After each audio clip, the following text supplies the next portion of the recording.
പഴഞ്ചൊല്ലിൽ അടുത്തതായി അകപ്പെട്ടാൽ പുലി പൂച്ച, അകമഴക് മുഖത്തറിയാം, അകലെ കൊള്ളാത്തവൻ അടുക്കലും കൊള്ളുകയില്ല, അകലെ പരിവേഷം അരികെ പേമാരി, അകലെ പ്രകാശം അരികിൽ ഇരുട്ട്, അകലെ നടണം അടുത്തു നടണം ഒത്തു നടണം ഒരുമിച്ച് നടണം,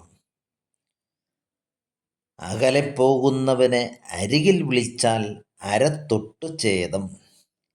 തൊട്ട് ഒരു പഴയ നാണയമാണ്. അകലെയുള്ള ബന്ധുവിനേക്കാൾ അടുത്തുള്ള ശത്രു നല്ലു.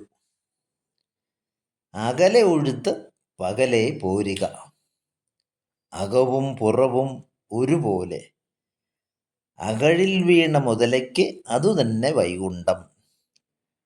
അകഴ് എന്നത് കിടങ്ങാണ്. അതായത് കിടങ്ങിൽ വീണ മുതലയ്ക്ക് അത് തന്നെ വൈകുണ്ഠം. അകിടു ചെത്തിയാൽ പാല് കിട്ടുമോ, അകുശല ലക്ഷണം സാധന ദൂഷണം. ഇനി അതിൻ്റെ പാഠഭേദമാണ് അകൗശല ലക്ഷണം സാധന ദൂഷ്യം.